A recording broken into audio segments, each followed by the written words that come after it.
জেনা হলো প্রাপ্তবয়স্ক নারী পুরুষের পারস্পরিক সম্মতিতে সংঘটিত।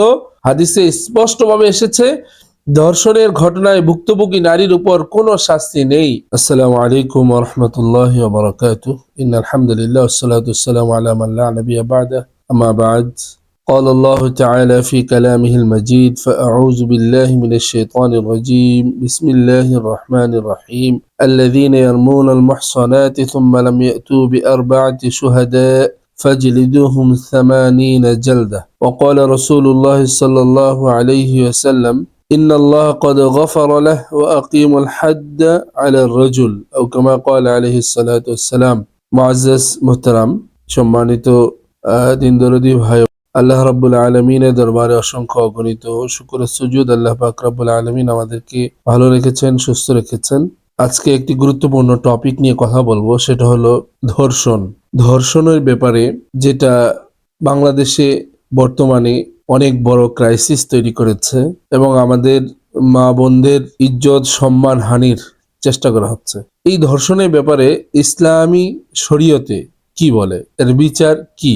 আমাদের সমাজে একটা সেকুলার সমাজে তারা একটা বিষয় নিয়ে প্রশ্ন তুলেছে যে ধর্ষণ প্রমাণে ইসলামে 4 জন সাক্ষীর প্রয়োজন হয় এবং যে ধর্ষিতা সে যদি 4 জন সাক্ষী উপস্থিত করতে না পারে তখন তার বিচার হয় না বা বিচার হবে না। কিভাবে হবে? তো এই বিষয়টাই আজকে আমরা ক্লিয়ার করব। কোরআন, হাদিস ও ফিকহের আলোকে আলোচনা করার চেষ্টা করব। ধর্ষণ এর বিচার কি হওয়া উচিত বা কিভাবে হওয়া উচিত। চলুন আমরা শুরু করি। ইসলামী শরীয়তের বিরুদ্ধে সবচেয়ে বেশি প্রচারিত অভিযোগগুলোর একটি হলো 4 জন সাক্ষী ছাড়া ধর্ষণের বিচার হয় না। আধুনিক মিডিয়া, ইসলাম বিরোধী প্রচারণা এবং অনেক সময় কিছু অজ্ঞতাপ্রসূত বক্তব্যের কারণে এই ধারণাটি সাধারণ মানুষের মনে গভীরভাবে গেঁথে গেছে। অথচ বাস্তবতা হলো এটি ইসলামী শরীয়তের বিধান সম্পর্কে একটি মারাত্মক ভুল বোঝাবুঝি এবং শরীয়তের মূলনীতি বিকৃত করে উপস্থাপন করার শামিল। ইসলাম কখনো ধর্ষককে রক্ষা করার জন্য আইন দেয়নি, বরং ইসলামের বিচার ব্যবস্থার অন্যতম প্রধান উদ্দেশ্য হলো মজলুমের অধিকার প্রতিষ্ঠা করা এবং জালিমকে কঠোর শাস্তির আওতায় আনা। জেনা ও ধর্ষণ এক বিষয় নয়। সবচেয়ে আগে যে বিষয়টি পরিষ্কারভাবে আমাদেরকে বুঝতে হবে তা হলো ইসলামে জেনা অর্থাৎ ব্যভিচার এবং ধর্ষণ সম্পূর্ণ ভিন্ন অপরাধ। তাহলে আমরা জেনে নিই জেনা কি। জেনা হলো প্রাপ্তবয়স্ক নারী পুরুষের পারস্পরিক সম্মতিতে সংঘটিত অবৈধ যৌন সম্পর্ক। আর ধর্ষণ কি? ধর্ষণ হলো জোরপূর্বক, সহিংসতা, ভয়ভীতি বা ক্ষমতার অপব্যবহারের মাধ্যমে সংঘটিত যৌন নির্যাতন। ইসলামী ফিকহে ধর্ষণকে বলা হয় আজ-জিনা বিল ইকরাহ, জবরদস্তিমূলক ব্যভিচার বা জোরপূর্বক যৌন নির্যাতন। অর্থাৎ এটি শুধু যৌন অপরাধ নয়, বরং এর সাথে জুলুম, নির্যাতন, আঘাত, অপহরণ, ভয়ভীতি এবং অনেক সময় হত্যাও যুক্ত থাকে। তাই ধর্ষণকে শুধুমাত্র জেনার সাধারণ বিধানের মধ্যে সীমাবদ্ধ করা ইসলামী শরীয়তের সঠিক উপস্থাপনা নয়। নাম্বার 2, 4 সাক্ষীর বিধান কোথায় এসেছে? অনেকে যে 4 সাক্ষীর কথা বলেন তা এসেছে মূলত জেনার অভিযোগ প্রমাণের ক্ষেত্রে, ধর্ষণের ক্ষেত্রে নয়। আল্লাহ রাব্বুল আলামিন কুরআনুল হাকিমের মধ্যে বলেন الذين يرمون المحصنات ثم لم يأتوا بأربعة شهداء فاجلدوهم 80 جلدة। যারা সতী সাধবী নারীদের প্রতি অপবাদ আরোপ করে অথবা 4 জন সাক্ষী উপস্থিত করতে পারে না তাদেরকে 80 বেত্রাঘাত করো। সূরা নূর আয়াত নাম্বার 4। এই আয়াতের মূল উদ্দেশ্য ছিল সমাজে মানুষের ইজ্জত রক্ষা করা এবং মিথ্যা অপবাদ বন্ধ করা। কারণ কেউ যেন হঠাৎ কাউকে ব্যভিচারী বলে অপবাদ দিয়ে সমাজে তার সম্মান নষ্ট করতে না পারে। এখানে কোথাও বলা হয়নি যে ধর্ষণের শিকার নারীকে 4 জন সাক্ষী হাজির করতে হবে, অন্যথায় বিচার হবে না। রাসূলুল্লাহ সাল্লাল্লাহু আলাইহি ওয়াসাল্লাম ধর্ষিতাকে অপরাধী নয়, মজলুম হিসাবে দেখেছেন। হাদিসে স্পষ্টভাবে এসেছে ধর্ষণের ঘটনায় ভুক্তভোগী নারীর উপর কোনো শাস্তি নেই। এক নারী জোরপূর্বক ধর্ষণের শিকার হলে রাসূলুল্লাহ সাল্লাল্লাহু আলাইহি ওয়াসাল্লাম বলেন ইন্নাল্লাহা ক্বাদ গফারা লাহু ওয়া আকিমুল হাদ্দা আলার রাজুল।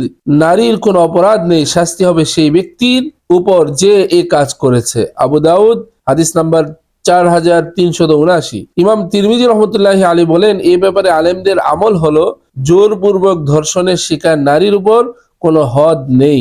এ থেকে স্পষ্ট হয় ইসলাম দর্শিতাকে অভিযুক্ত করে না, বরং তাকে মাজলুম হিসাবে দেখে এবং অপরাধীকেই দায়ী করে। তাহলে ধর্ষণ কিভাবে প্রমাণ হবে? এখানে সবচেয়ে বড় ভুল ধারণা তৈরি হয়। অনেকে মনে করে 4 জন প্রত্যক্ষদর্শী ছাড়া ইসলামে কোনো অপরাধ প্রমাণ হয় না। এটি সম্পূর্ণ ভুল। ইসলামী বিচার ব্যবস্থায় বিচারক অর্থাৎ কাজী বিভিন্ন ধরনের প্রমাণ ও আলামত গ্রহণ করতে পারেন।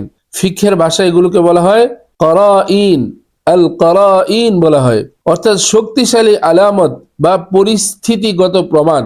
ইসলামে গ্রহণযোগ্য প্রমাণের উদাহরণ হলো নাম্বার 1 ভুক্তভোগীর জবানবন্দি, number 2 medical report, number 3 DNA test, number 4 forensic আলামত, নাম্বার 5 ভিডিও বা অডিও প্রমাণ, নাম্বার 6 পরিস্থিতিগত সাক্ষ্য, নাম্বার 7 শারীরিক আঘাতের চিহ্ন, নাম্বার 8 অভিযুক্তের স্বীকারোক্তি, নাম্বার 9 প্রত্যক্ষ বা পরোক্ষ সাক্ষী। বিশেষত মালিকি মাযহাব সহ বহু ফকিহ শক্তিশালী আলামতের ভিত্তিতে অপরাধ সাব্যস্ত করার কথা বলেছেন। ইবনে কাইয়িম রহমতুল্লাহি আলাইহি বলেন, শরীয়তের উদ্দেশ্য হলো সত্য উদ্ঘাটন করা, সত্য যে উপায়ে প্রকাশ পায় তা গ্রহণযোগ্য। শিশু ধর্ষণ ইসলামে আরো ভয়াবহ অপরাধ। শিশু ধর্ষণ ইসলামে আরো ভয়াবহ অপরাধ। শিশু কখনো বৈধ সম্মতি দেওয়ার ক্ষমতা রাখে না। তাই শিশু ধর্ষণ শুধু যৌন অপরাধ নয়, বরং এটি এক ভয়াবহ জুলুম ও মানবতা বিধ্বংসী অপরাধ এবং ফাসাদ। এই ধরনের অপরাধের সাথে যদি হত্যা, নির্যাতন বা অপহরণ যুক্ত হয়, তাহলে তা ফাসাদ ফিল আরদ, পৃথিবীতে ভয়াবহ বিপর্যয় সৃষ্টি এর অন্তর্ভুক্ত হতে পারে। আল্লাহ রাব্বুল আলামিন বলেন, ইন্নামা জাযাউল্লাযীনা ইউহারিবুনাল্লাহা ওয়া রাসূলাহু ওয়া ইয়াসআউনা ফিল আরদি ফাসাদা আন ইউকাত্তালু আও ইউসাল্লাবু। যারা আল্লাহ ও তার রাসূলের বিরুদ্ধে যুদ্ধ করে এবং পৃথিবীতে বিপর্যয় সৃষ্টি করে বেড়ায়, তাদের শাস্তি হলো হত্যা করা অথবা শুলিতে চড়ানো। সূরা মায়েদা আয়াত নম্বর 33।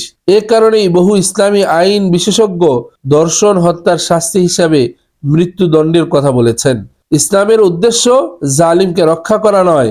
দুঃখজনকভাবে অনেকেই শরীয়তের পূর্ণাঙ্গ বিচার ব্যবস্থা না বুঝে শুধুমাত্র 4 সাক্ষী কথাটি সামনে এনে ইসলামকে অমানবিক প্রমাণ করার চেষ্টা করেন, অথচ বাস্তবতা সম্পূর্ণ উল্টো।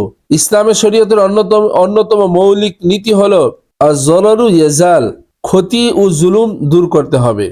মূলনীতি হলো আল বায়িনাতু আলাল মুদ্দাঈ, বাদীর দায়িত্ব হলো প্রমাণ উপস্থাপন করা। কিন্তু সেই প্রমাণ শুধু 4 জন মানুষই হবে এমন কথা ইসলামের কোথাও নেই। ইসলামী বিচার ব্যবস্থার ভারসাম্য।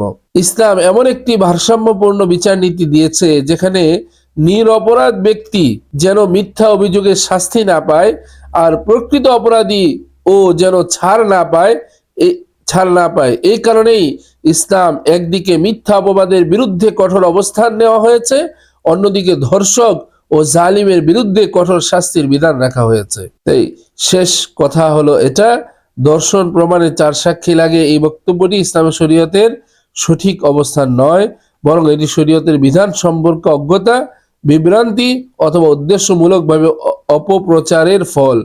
4 সাক্ষী বিধান এসেছে স্বেচ্ছায় সংগঠিত জেনার অভিযোগ প্রমাণের ক্ষেত্রে, ধর্ষণের ক্ষেত্রে নয়। ধর্ষণ ইসলামে একটি ভয়াবহ জুলুম ও অপরাধ। ইসলামী বিচার ব্যবস্থা ভুক্তভোগীকে সুরক্ষা দেয়, তার বক্তব্য আলামতকে গুরুত্ব দেয় এবং অপরাধীকে কঠোর শাস্তির আওতায় আনে। ইসলামের মূলনীতি হলো জালিমের শাস্তি নিশ্চিত করা এবং মাজলুমকে সুরক্ষা দেওয়া। এই কারণেই ইসলামের শরীয়তকে খণ্ডিতভাবে নয়, বরং কোরআন, সুন্নাহ ও ফিকহের সামগ্রিক আলোকে বুঝতে হবে। আল্লাহ রাব্বুল আলামিন আমাদের সকলকে তৌফিক দান করুন। আমিন। আসসালামু আলাইকুম ওয়া রাহমাতুল্লাহি ওয়া বারাকাতুহু।